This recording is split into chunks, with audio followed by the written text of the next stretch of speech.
everyone, this is Nandini. Welcome back to our channel. எல்லாருமே நல்லா இருக்கீங்கன்னு நினைக்கிறேன். The same way நாமளும் ரொம்ப நல்லா இருக்கோம் பாபாவோட blessingனால. Happy Thursday உங்க எல்லாருக்குமே. இந்த video is very special for me because இன்னிலிருந்து தான் நம்ம சேனலில் சாய் அற்புதங்கள் சீரீஸ் நம்ம ஆரம்பிச்சிருக்கோம். இன்றைக்கி வந்து எபிசோட் 1. ஸோ இன்றைக்கே நான் இதை ஆரம்பிச்சிருக்கேன் அப்படிங்கிறதே ஒரு பெரிய மிராக்கிள் தான். அதை பற்றி நீங்கள் தெரிஞ்சுக்கணும் அப்படின்னா லாஸ்ட் வீக் நான் போஸ்ட் பண்ணியிருந்த சாய் அற்புதங்கள் வீடியோ பாருங்கள். ஸோ அதனால தான் இந்த வாரத்திலிருந்து நான் இந்த சீரீஸே வந்து ஸ்டார்ட் பண்ணியிருக்கேன். இன்றைக்கி நான் சாய் ரோஷினி அப்படிங்களவங்களோட லைஃப்பில் பாபா என்னென்ன அற்புதங்கள்லாம் பண்ணியிருக்காரு அப்படிங்கிறத ஷேர் பண்ண போகிறேன். ஸோ நிறைய பண்ணியிருக்காரு அவங்க லைஃப்பில். நான் முடிஞ்ச அளவு இந்த வீடியோவில் எல்லாத்தையும் கன்ஃபைன் பண்ணி சொல்ல பார்க்குறேன். முடியல அப்படின்னா நம்ம நெக்ஸ்ட் இன்னொரு வீடியோவில் கூட நான் அதை வந்து கண்டினியூ பண்ணுறேன். ஸோ பாபா கண்டிப்பாக வந்து எல்லார் லைஃப்லேயுமே நிறைய அற்புதங்கள்லாம் பண்ணியிருப்பார். ஸோ உங்கள் லைஃப்லேயும் அதே மாதிரி அற்புதங்கள்லாம் பண்ணியிருக்காரு. அதை நீங்கள் ஷேர் பண்ணணும்னு நினச்சிங்கன்னா வீடியோவோட எண்ணில் நான் உங்களுக்கு ஷேர் பண்ணுறதுக்கான டீட்டெயில்ஸ் கொடுக்குறேன். ஸோ நீங்களுமே என்கிட்ட வந்து ஷேர் பண்ணலாம். நிறைய எனக்கு ஹாப்பியான விஷயங்கள்லாம் இருக்குது உங்ககிட்ட ஷேர் பண்ண. நான் ஃபர்ஸ்ட் சாய் ரோஷினி லைஃப்பில் நடந்த அற்புதத்தை ஷேர் பண்ணிவிட்டு என்னோடய ஹாப்பியான நியூஸ் எல்லாமே உங்ககிட்ட ஷேர் பண்ணுறேன். ஃபர்ஸ்ட் பார்த்தீங்கன்னா 1994 சாய் ரோஷினி அவங்க அம்மா அப்பாவுக்கு வந்து கல்யாணம் நடக்குது. லேட்டர் 95-96 டைமில் சாய் ரோஷினியோட அம்மா அப்பா, தாத்தா பாட்டி, அவங்க சித்தி 5 பேருமே சேர்ந்து ஷிரடி போகலான்னு பிளான் பண்ணுறாங்க. அந்த டைமில் அவங்களுக்கு பெருசாக பாபானா யாருன்னு தெரில, ரொம்ப ஒரு கும்பிட்டு அந்த மாதிரிலாம் கிடையாது. ஓகே, ஒரு மகான் இருக்காரு இந்த மாதிரி சொல்கிறாங்க எல்லாரும், நம்ம போய் வந்து அவரை கும்பிட்டு வரலாம் அப்படிங்கிறதுக்காக தான் அவங்க ஃபேமிலியாக வந்து ஷிரடி கிளம்புறாங்க. அவங்க போன டைமில் அதாவது ஒரு அரௌண்ட் 30 years பேக் பார்த்திங்கன்னா ஷிரடியில் ரயில்வே ஸ்டேஷன்லாம் எதுவும் கிடையாது. கோபர்காவனில் இறங்கினா அவங்க அங்கேருந்து வந்து போகிற மாதிரி தான் இருக்குது. ஸோ அவங்க சென்னையிலேருந்து கிளம்பி கோபர்காவன் போயிட்டாங்க. அங்கே இறங்கினதுக்கப்புறமா அங்கே பக்கத்தில் இருக்க கடைகளில் வந்து விசாரிக்கிறாங்க. நைட் ஆயிடுச்சு, ரொம்ப இருட்டாக இருக்குது. கேட்குறாங்க எப்படி வந்து ஷிரடிக்கு போகணும் அப்படின்னு கேட்குறாங்க. தாத்தா வந்து தெலுங்குலேயே வந்து கேட்குறாரு. அவங்களுக்கு வந்து ஹிந்தி ஒரு மராட்டி தான் தெரியும். ஸோ தட் அவங்க வந்து ஹிந்திலேயே வந்து திரும்ப வந்து ரிப்ளை பண்ணுறாங்க. எதுவுமே அவங்களுக்கு வந்து புரியல. லேட் நைட் ஆயிடுச்சு. சின்ன பொண்ணு, அவங்க சித்தி வந்து அப்போ சின்ன பொண்ணா, ஸோ சின்ன பொண்ணு மாதிரி இருக்குது. லேட் லைட்டில் நம்ம என்ன பண்ண போகிறோம் அப்படின்னு யோசிச்சு இருந்திருக்காங்க. அப்போ ஒரு வேன் வந்திருக்கு. அந்த வேனில் வந்த தாத்தா வந்து பார்த்தீங்கன்னா ஃபுல்லாக ஒயிட் அண்ட் ஒயிட்டில் இருந்திருக்காரு. அந்த வேன் வந்து ஃபுல்லாக இருந்திருக்கு. யாருமே உள்ளே போய் ஏற முடியாது. அந்த மாதிரி it's completely occupied. So next என்ன பண்ணுறான்னு பார்த்தீங்கன்னா அந்த வேன் வந்து போகுது. அடுத்தது பின்னாடியும் ஒரு வேன் வருது. அது கம்ப்ளீட்டாக காலியாக இருக்குது. அந்த தாத்தா வந்து என்ன சொல்கிறார், அந்த ஒயிட் அண்ட் ஒயிட்டில் இருந்தார் இல்லைங்களா, அந்த தாத்தா வந்து இவங்க என்ன சொல்கிறாரு, உள்ளே ஏறுங்க அப்படிங்கிறாங்க. இவங்களுக்கும் ஒன்றுமே புரியல. இவங்களும் உள்ளே வந்து ஏறிட்டாங்க. தாத்தாவுக்கு மட்டும் கொஞ்சம் ஹிந்தி தெரிஞ்சிருக்கு. அதாவது சாய் ரோஷினி அவங்க தாத்தாவுக்கு வந்து கொஞ்சம் அண்டர்ஸ்டாண்ட் மட்டும் பண்ணிக்க முடியுது. ஏன்னா அவர் வந்து ஒரு கவர்மெண்ட் எம்ப்ளாயியாக இருந்தாராம். உள்ளே ஏறினதுக்கப்புறமா அந்த ஒயிட் அண்ட் ஒயிட் போடுற அந்த தாத்தா, அவங்க சித்தி சின்ன பொண்ணாக இருந்தாங்க, அவங்க வந்து டிரைவர் சீட் பக்கத்துலேயே வந்து உட்கார வச்சுக்கிறாங்களாம். அப்போ பாட்டி சொல்கிறாங்களாம், பார்த்துமா ஜாக்கிரதையாக உட்காந்துக்கோ அப்படின்னு சொல்கிறாங்களாம். அது அவருக்கு அந்த தாத்தாவுக்கு ஒயிட் அண்ட் ஒயிட் போடுற தாத்தாவுக்கு வந்து என்ன புரிஞ்சுன்னு தெரியலையாம். டக்குன்னு திரும்பி சாய் ரோஷினி அவங்க தாத்தா கிட்ட சொல்கிறாரா, நான் இருக்கே இல்லை, எதுக்கு பயப்படுறீங்க, ஒன்றும் பிரச்சனை இல்லை அப்படின்னு சொல்கிறாராம். ஸோ அவருக்கு வந்து அண்டர்ஸ்டாண்ட் ஆகிருந்திருக்கு போல என்ன சொல்கிறாங்க அப்படிங்கிறது. இதுக்கப்புறம் என்ன ஆகுதுன்னு பார்த்தீங்கன்னா ஷிரடியும் கொண்டு போய் சேஃபாக வந்து அவங்கள வந்து விட்டுறாங்க. So out of gratitude Sai ரோஷினியோட தாத்தா வந்து கேட்குறாரு, ரொம்ப நன்றி, நீங்கள் எங்களை நல்லபடியாக வந்து ஷிரடி கூப்பிட்டு வந்து விட்டுட்டீங்க, வாங்க ஒரு சாய் குடிச்சிட்டு நீங்கள் போவீங்களான்னு சொல்கிறாங்க. சரின்னு ஒரு டீ ஷாப்பில் வந்து இறங்குறாங்க. எல்லாத்துக்கும் வந்து டீ சொல்கிறாங்க.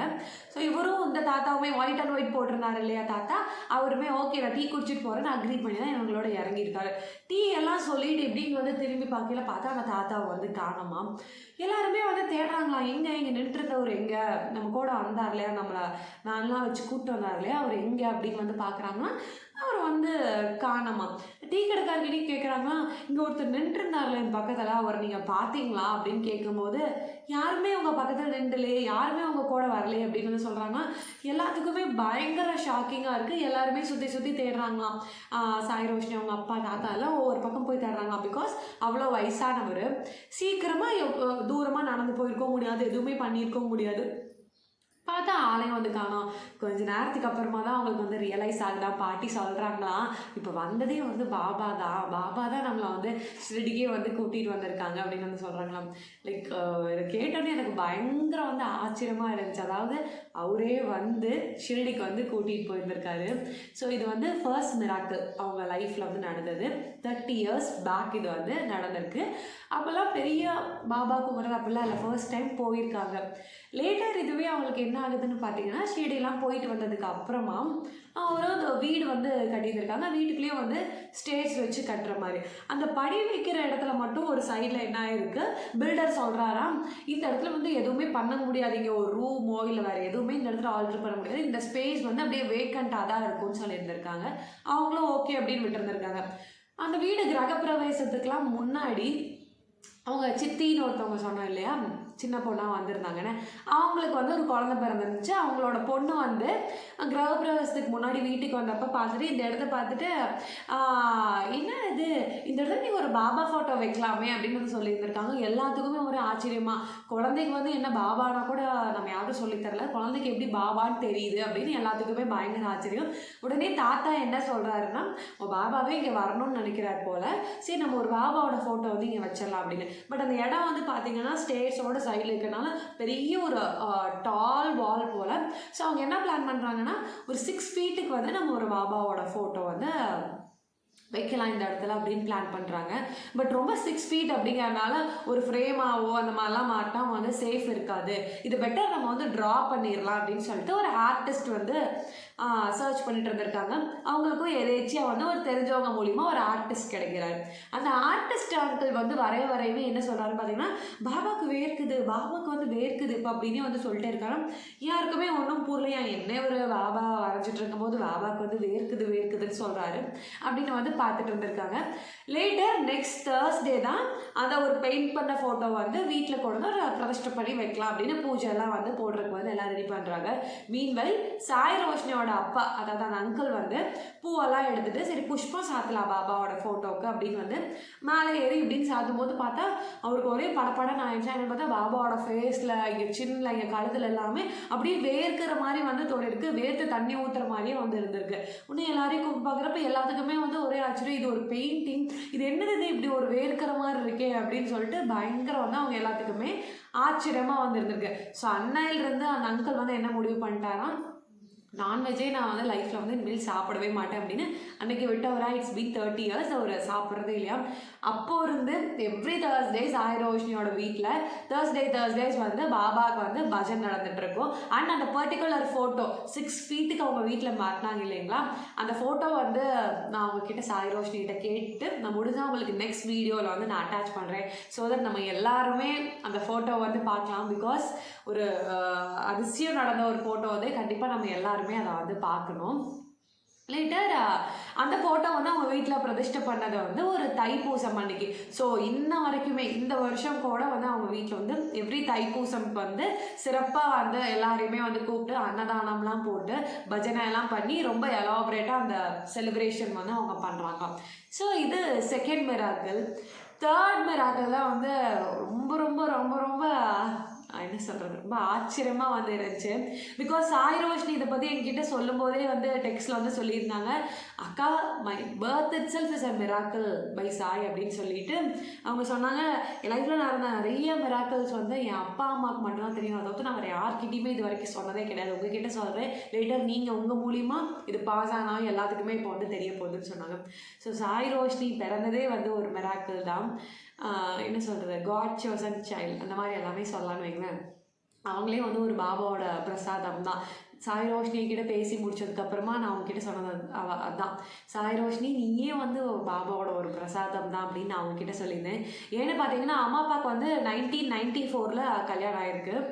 10 years வந்து அவங்களுக்கு குழந்தையே வந்து கிடையாதான். அவங்களும் பார்க்காத ட்ரீட்மெண்ட் கிடையாது, என்னென்னமோ ட்ரீட்மெண்ட்லாம் பார்த்துருக்காங்க, எங்கெங்கேயோ போய் எல்லாமே வந்து பண்ணியிருந்திருக்காங்க.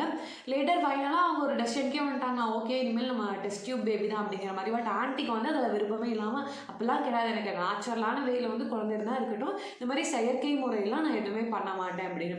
லேட்டர் அதுக்கு போய் டெஸ்ட் பண்ணும்போதும் பார்த்தா அவங்களுக்கு அதுக்குமே சான்சஸ் கிடையாது, ரொம்ப 10% சான்சஸ் தான் டெஸ்ட் டியூப்னாலுமே சொல்லியிருக்காங்க. மீன்வைல் சாய் ரோஷினியோட பாட்டி ஷிரடிக்கு அந்த டைமில் வந்திருக்காங்க, அதாவது 2003-4 அந்த டைமில் வந்ததுனாங்க. என்ன கும்பிட்டுருக்காங்க அப்படின்னா, அவங்களுக்கே மனசுலாம் ரொம்ப கஷ்டமாகி ஒரு மாதிரி இதாகி பாபா கிட்ட அடுத்த வருஷம் இல்லை அடுத்த தடவை நான் உன்னை பார்க்க வரும்போது என் பொண்ணுக்கு வந்து ஒரு குழந்தை இருந்திருக்கணும், அப்படி இருந்தால் தான் நான் உன்னை பார்க்கவே வந்து வருவேன், இல்லைனா நான் உன்னை பார்க்க வர்றது இதுதான் கடைசி தடவையாக இருக்கும் அப்படின்னு பாபா கிட்ட வந்து ஒரு உரிமையாக வந்து சொல்லிட்டு வந்திருக்காங்க. எனக்கு ஒரு பேரனோ பேத்தியோ இருந்தால் தான் நான் நெக்ஸ்ட் வந்து உங்களை பார்க்க வருவேன், நான் வரவே மாட்டேன் அப்படின்னு சொல்லிட்டு வந்திருக்காங்க. ஸோ இதுக்கப்புறம் நடக்கிற அதிசயத்தை பாருங்கள். அடுத்த வருஷமே, அதாவது பாட்டி வந்து ஷிரடி போயிட்டு வந்து அடுத்த மாதமே சாய் ரோஷினியோட அம்மா வந்து கன்சீவ் ஆகிட்டாங்களாம். ஸோ ரொம்ப ரொம்ப ஹாப்பியாக இருந்திருக்கு அவங்களுக்கு மொத்த ஃபேமிலிக்கும். பிகாஸ் 10 இயர்ஸ்க்கு அப்புறம் அந்த பேபி பாபா தான் வந்து கொடுத்துருக்காரு. போய் கும்பிட்டு வந்திருக்காங்க. நான் இனிமேல் வரவே மாட்டேன் பாரு பாபா ஒன்று பார்க்க, நீ எனக்கு கொடுக்கலனா அப்படின்னு கேட்டிருக்காங்க. உடனே வந்து பாபா வந்து அந்த விஷயம் வந்து கிராண்ட் பண்ணி கொடுத்துட்டாரு அவங்களுக்கு. இதுக்கப்புறம் என்ன ஆகுதுன்னு பார்த்தீங்கன்னா, ஃபாலோட் பை 7th month அவங்களோட ப்ரெக்னன்சியில் வந்து ஆன்ட்டி வந்து தவறுதெல்லாம் வந்து கீழே விழுந்துட்டாங்க. எங்கேயோ கீழே விழுந்தோடனே அவங்களுக்கு வந்து காலில் வந்து ஃப்ராக்சர் ஆகிடுச்சு, ஹிப் போன் வந்து ஏதோ கிராக் ஆகி வந்து ஃப்ராக்சர் ஆகிருக்கு. பட் இதெல்லாமே வந்து ஆகிட்டு இருக்கும்போது கீழே விழுந்தோன்னா ஃப்ராக்சர் ஆகிருக்கு, இங்கே ஃப்ராக்சர் ஆகிருக்கு, எல்லாமே டெஸ்ட் பண்ணோம். பேபி சேஃபாக இருக்கா அப்படின்னு வந்து பார்க்குறாங்க அவங்க. பிகாஸ் 10 years கழிச்சு ஒரு குழந்தை என்ன இப்படி குழந்தை வந்ததுக்கப்புறம் இப்படி ஆயிடுச்சு அப்படிங்கிற மாதிரி அவங்க பார்க்கும்போது குழந்தைக்கு வந்து எந்த ப்ராப்ளமே கிடையாது, குழந்தை இஸ் கம்ப்ளீட்லி சேஃப் அப்படின்னு சொல்லியிருக்காங்க. ஸோ இதுவே ஒரு மிராக்கிள் தான். ஸோ அவங்க வந்து டில் டெலிவரி அந்த 3 மாதமே வந்து வீல் சேரில் வந்திருக்காங்க. லேட்டர் குழந்தை நல்லபடியாக பிறகுது. அந்த குழந்தை தான் வந்து சாய் ரோஷினி. அந்த குழந்தை தான் வந்து நான் இன்றைக்கி இதெல்லாம் பேசிகிட்டு இருக்கிறதுக்கு வந்து காரணமே. லேட்டர் இந்த மாதிரி தான் வந்து அவங்களோட லைஃப் எல்லாமே போயிட்டு இருந்திருக்கு. அவங்க ஆஸ்வெல் சத்ய சாய் பாபாவோட டிவோட்டியும் கூட தான். ஸோ இந்த மாதிரி நிறைய மிராக்கிள்ஸ் வந்து சாய் ரோஷினி என்கிட்ட வந்து ஷேர் பண்ணாங்க. ஸோ இன்னும் ஒரே ஒரு மிராக்கிள் மட்டும் சொல்லிவிட்டு நான் இந்த வீடியோ வந்து எண்ட் பண்ணிக்கிறேன். பிகாஸ் நான் நெக்ஸ்ட் வீக் போட போகிற வீடியோவில் இன்னொரு பிக்கெஸ்ட் மிராக்கிள் அவங்க லைஃப்பில் வந்து இந்த வருஷம் நடந்திருக்கு. அதுவும் இந்த ஏப்ரல் நடந்த மிராக்கிள் வந்து நான் நெக்ஸ்ட் வீடியோவில் வந்து உங்கள்கிட்ட ஷேர் பண்ணுறேன். பிகாஸ் வீடியோ ரொம்ப லென்த்தியாக வந்து போவேணாம் அப்படின்னு நான் நினைக்கிறேன். ஸோ இன்னொரு மிராக்கிள் அவங்க லைஃப்பில் நடந்தது என்னென்னு பார்த்தீங்கன்னா, கரெக்டாக சாய் ரோஷினி பிறந்த அந்த வருஷத்தில் வந்து அவங்க தாத்தாவுக்கு வந்து சடனாக அட்டாக் வந்து ஒரு மாதிரி ஸ்ட்ரோக் மாதிரி வந்துருந்து ரொம்ப சீரியஸாக இருந்திருக்காங்க ஐசியூவில். இவங்க எல்லாருமே ரொம்ப டென்ஸ்டாக இருந்திருக்காங்க. ஸோ பாட்டி அப்போ என்ன நினச்சிருக்காங்கன்னா, விபூதி வந்து நம்ம கொண்டு போய் அவர் நெத்தியில் வந்து வச்சு விடலாம், ஐசியூவில் இருக்காரு, பாபாவோட விபூதி நம்ம வச்சு விடலாம் அப்படின்னு வந்து கேட்டிருக்காங்க. டாக்டர்ஸ் வந்து அதெல்லாம் கிடையாது, ஐசியூக்குள்ள நாங்கள் எதுவுமே அலோவ் பண்ணவே மாட்டோம் அப்படின்னு ஸ்ட்ரிக்டாக சொல்லிட்டாங்களாம். அந்த டைமில் தாத்தா கூட பிஎஸ்என்எல்ல ஒர்க் பண்ணிகிட்டு இருந்த ஒரு அங்கிள் வந்து வராராம். ஸோ வந்துட்டு அவர் உள்ளே போய் தாத்தா வந்து பார்க்குறாரு. பார்த்துட்டு அவர் என்ன பண்ணியிருந்திருக்காரு, ஒரு ஃபோட்டோ, பாபாவோட ஃபோட்டோ வந்து அவர் கையில் வந்து கொண்டு போயிருந்திருக்காரு. தாத்தாவோட பில்லோவுக்கு கீழே வந்து வச்சுட்டு வந்துட்டார். அதுக்கு முன்னாடி வந்து தாத்தா வந்து ரொம்ப சீரியஸு, பொழைப்பாரா மாட்டாரான்னு தெரில, அந்த மாதிரி வந்து சொல்லியிருந்திருக்காங்க. ஸோ உள்ளே போன அங்கிள் பாபாவோட ஃபோட்டோ வந்து தாத்தாவோட தலையணை கொடியில் வந்து வச்சு விட்டு வந்துட்டாரு. லேட்டர் கொஞ்ச நேரம் கழிச்சு தான் பாட்டியும் அவங்க பொண்ணும், அதாவது சாய் ரோஷினியோட அம்மாவும் பாட்டியும் உள்ள தாத்தாவை வந்து பார்க்கறதுக்காக போகிறாங்க. அந்த டைமில் பார்த்தா தாத்தாவோட நெத்தியில் வந்து உதி இருந்திருக்கு. இவங்களுக்கு வந்து பயங்கர ஷாக்கிங்காக இருந்திருக்கு. வெளியே வந்து என் அங்கிள்கிட்ட வந்து கேட்குறாங்களா, நீங்கள் உள்ளே போனீங்களே, நீங்கள் எதுவும் வந்து அவருக்கு உதி வச்சு விட்டு வந்தீங்களா அப்படின்னு. நான்லாம் எதுவும் வச்சு உள்ளமா, என்கிட்டலாம் உதியெலாம் எதுவும் இல்லை, நான் ஃபோட்டோ மட்டும்தான் இருந்துச்சு, அதை ஒரு தலையணை கடியில் வந்து வச்சுட்டு வந்தேன்னு சொல்லியிருக்காரு. இவங்க எல்லாருக்கும் பயங்கர வந்து ஷாக்கிங்காக இருந்திருக்கு. பிகாஸ் பாட்டி தான் அவங்க உதி கையில் வச்சுட்டு உள்ளே போய் நம்ம அவருக்கு வச்சு விடணும்னு நினச்சிருக்காங்க. டாக்டர்ஸ் வந்து அலோவ் பண்ண கிடையாது. ஸோ அந்த விஷயம் வந்து அப்படியே முடிஞ்சு போயிடுச்சு. அவங்க வைக்கவே கிடையாது. ஸோ இவங்க உதி வைக்கணும்னு நினச்சிருக்காங்க. அந்த அங்கிள் உள்ள பாபாவோட ஃபோட்டோ கொண்டு போய் தலையணை கடியில் வச்சுருக்காரு. உள்ளே போயிட்டு பார்த்தா வந்து உதி இருந்திருக்கு. ஸோ என்ன சொல்கிறது, இது எல்லாமே பாபா தான் வந்து அவங்கள வந்து கம்ப்ளீட்டாக வந்து ப்ளஸ் பண்ணி க்யூர் பண்ணியிருக்காரு. அவங்க உள்ளே போய் பார்த்துட்டு ஒரு 10 minutes கழிச்சு வெளியே வந்ததுக்கப்புறமே பார்த்தீங்கன்னா டாக்டர்ஸ் வந்து சொல்கிறாங்கன்னா his life is out of danger அப்படின்னு சொல்லிட்டு தாத்தா வந்து அதுக்கப்புறமா ஒரு 15 years வந்து ரொம்ப ஹெல்த்தியாக வந்து இருந்திருக்காரு. இப்போ தான் ஒரு 3-4 years முன்னாடி தான் ஹி பாஸ்ட் அவே. அவ்வளோ டேஞ்சரஸான சுச்சுவேஷனில் இருந்தவர் வந்து பாபாவோட ஃபோட்டோ தலையணை கடியில் வச்சு அவரோட உதி இன்னுமே வந்து தெரியல அவங்களுக்கு எப்படி வந்துச்சு அப்படிங்கிற. பாபா தான் கண்டிப்பாக வச்சு விட்ருப்பாரு. சூப்பராக அவங்களோட லைஃப் வந்து சேவ் பண்ணியிருக்காரு. ஸோ இதெல்லாமே வந்து நிறைய எக்ஸ்பீரியன்ஸஸ் வந்து சாய் ரோஷினி என்கிட்ட வந்து ஷேர் பண்ணாங்க. இன்னும் ரொம்ப முக்கியமான எக்ஸ்பீரியன்ஸ் வந்து என்கிட்ட ஷேர் பண்ணாங்க. இந்த வருஷம் அவங்களுக்கு வந்து ஏப்ரலில் நடந்திருக்கு. எனக்கு ரொம்ப ஆச்சரியமாக இருந்துச்சு. ரொம்ப இன்னும் நிறைய வந்து பக்தி வந்து பாபா மேலே வந்து வந்துச்சு அந்த ஒரு மிராக்கிள் நான் கேட்டதுமே. ஸோ அந்த மிராக்கிளை வந்து உங்களுக்கு நான் அடுத்த வாரம் வந்து ஷேர் பண்ணுறேன். இந்த ஒரு வாரம் கம்ப்ளீட்டாக, அதாவது லாஸ்ட் Thursday தான் நான் இதை அனௌன்ஸ் பண்ணேன். இந்த மாதிரி ஒரு விஷயம் வந்து நம்ம சேனலில் வந்து நம்ம பண்ணலாம். டிவோட்டீஸோட எக்ஸ்பீரியன்ஸஸ் எல்லாமே கேட்டு நம்மளோட சேனலை வந்து நம்ம ஷேர் பண்ணலான்னு. அதுக்கப்புறமே பார்த்திங்கன்னா எனக்கு நிறைய பேர் வந்து வாய்ஸ் நோட் அனுப்பிச்சிருந்தாங்க வாட்ஸ்அப்பில். சில பேர் எனக்கு கால் பண்ணி பேசினாங்க. எனக்கு ரொம்ப ரொம்ப நெகிழ்வாக இருந்துச்சு நிறைய தருணங்கள் எல்லாமே. அது எல்லாமே நான் அப்கமிங் ஒவ்வொரு வீடியோஸில் வந்து நான் ஷேர் பண்ணுறேன். I feel really blessed because நான் ஒரு 6 இயர்ஸாக தான் பாபாவை ரொம்ப ஸ்டான்ச்சாக கெட்டியாக வந்து பிடிச்சிருக்கேன். But I know him for ஒரு 10 இயர்ஸ்க்கு மேலேயே வந்து தெரியும் பாபான ஒரு பர்சன் இருக்கார் அப்படிங்கிறதான் தெரியும். பட் இப்போ ஒரு 6 வருஷமாக தான் ரொம்ப உருகி உருகி வந்து கும்பிட்றேன். எனக்கு ரொம்ப பிளஸ்டாக வந்து ஃபீல் ஆச்சு. எனக்கு இப்படி ஒரு வாய்ப்பை வந்து பாபா வந்து கொடுத்தது வந்து ரொம்ப ஹாப்பியாக இருந்துச்சு. அண்ட் உங்கள் எல்லாருக்குமே ரொம்ப ரொம்ப தேங்க்யூ. பாபாவோட வீடியோஸ் நீங்கள் எல்லாருமே கண்டினியூஸாக பார்த்துட்ருக்கறதுக்கு வந்து ரொம்ப ரொம்ப நன்றி. நீங்கள் எல்லாருமே வந்து இதே மாதிரி உங்களோட லைஃப்பில் நடந்த மிராக்கள் வந்து நம்ம ஷேர் பண்ணிக்கணும்னு நினச்சிங்கன்னா ஸ்க்ரீனில் தெரிகிற வாட்ஸ்அப் நம்பருக்கு வந்து நீங்கள் எனக்கு வாட்ஸ்அப் பண்ணுங்கள். ஸோ தட் நான் உங்களோட மிராக்கிள்ஸ் எல்லாத்தையுமே நெக்ஸ்ட் வர வீடியோஸில் வந்து நான் ஷேர் பண்ணுறேன். இப்போயே எனக்கு கிட்டத்தட்ட ஒரு 5-6 பேர் வந்து அவங்களோட லைஃப்பில் நடந்த மிராக்கிள்ஸ்லாம் வாய்ஸ் நோட் அனுப்பிச்சாங்க. சில பேர் கால் பண்ணி சொன்னாங்க. நான் எல்லாத்தையுமே வந்து நெக்ஸ்ட்டாக வந்து எழுதி வச்சுருக்கேன். நீங்களும் வந்து சொன்னீங்கன்னா அதையும் நான் நெக்ஸ்ட் ஆட் பண்ணிக்கிட்டு கம்மிங் வீக்ஸில் வந்து உங்களோட மிராக்கிள்ஸுமே நான் ஷேர் பண்ணுவேன். ஸோ நான் அன்றைக்கி சொன்ன மாதிரி தான் ஒரு மாதத்தில் 4 வியாழக்கிழமை வரும்னா கண்டிப்பாக எனக்கு 4 வியாழக்கிழமைக்குமே பாபா யாரோ ஒருத்தர் எனக்கு அனுப்பிச்சு ஒரு மிராக்கள் வந்து சொல்லிடுவார். அந்த மிராக்களை நான் அவங்க எல்லாத்துக்கிட்டையுமே வந்து ஷேர் பண்ணுவேன். ஸோ இது எல்லாமே கேட்குறது எதுக்குன்னு பார்த்தீங்கன்னா இன்னும் நம்மளோட பக்தியை வந்து ஸ்ட்ரென்தன் பண்ணிக்கிறதுக்கு. நமக்கு வந்து அவர் இருக்கார், அவர் நம்மளை வந்து பார்த்துப்பாரு, நம்ம எதுக்குமே வந்து வருத்தப்படவோ கவலைப்படவோ தேவையில்லை, எல்லாமே வந்து அவர் பார்த்துப்பார், எல்லாமே நமக்கு அவர் கொடுப்பாரு அப்படிங்கிறத வந்து இன்னும் நம்ம ஸ்ட்ராங்காக பிலீவ் பண்ணுறதுக்காக தான் நினைக்கிறேன். இந்த வீடியோ பார்த்துட்ருக்க நீங்கள் உங்கள் லைஃப்பில் ஏதாவது வந்து ஃபேஸ் பண்ணிகிட்ருக்கீங்க அப்படின்னா டோன்ட் வரி, பாபா பார்த்துப்பாரு. நம்ம எல்லாருக்குமே வந்து பாபா இருக்கார். ஸோ அவர் பின்னாடி அவர் கையை பிடிச்சிட்டு நம்ம கெட்டியாக போனோம் அப்படின்னா நம்ம லைஃப் ரொம்ப சூப்பராக இருக்கும். அண்ட் எப்பயுமே வந்து நான் இந்த விஷயம் வந்து கும்பிடுவேன். எப்பயுமே கோயிலுக்கு போனால் என்னென்னா விழுந்து கும்பிடும்போது, அதாவது நமஸ்காரம் பண்ணும்போது என்னோட மொத்த குடும்பமே வந்து உன் பாதத்தில் தான்ப்பா சமர்ப்பணம், நீ பார்த்துக்கோ எல்லாத்தையும், உன் திருவடியில் தான் நான் எல்லாத்தையுமே சமர்ப்பணம் பண்ணுறேன். எல்லாத்தையுமே என்னோடய ஃபேமிலி மெம்பர்ஸ், நான் மட்டும்தான் இப்போ கும்பிட்றேன் அப்படின்னா அப்படி கிடையாது. என்னோடய ஃபேமிலி மெம்பர்ஸ் எல்லாத்தையுமே நீங்கள் தான் வந்து பார்த்துக்கணும். எல்லாத்தையுமே உங்களோட திருவடியில் வந்து நான் சரணாகதி பண்ணிடுறேன், நீங்களே எல்லாத்தையுமே வந்து பார்த்துக்கோங்கன்னு நான் சொல்லிட்டு வந்துடுவேன். ஸோ அதே மாதிரி நம்ம எல்லாருமே நம்மளை கம்ப்ளீட்டாக வந்து பாபாட்ட வந்து சரண்டர் பண்ணிடலாம். அவர் எல்லாத்தையுமே வந்து சூப்பராக பார்த்துப்பாரு, நம்ம எல்லாத்தையுமே சந்தோஷமாக வச்சுப்பாரு. நமக்கு எது நல்லதோ அதை வந்து கண்டிப்பாக பாபா செய்வார்.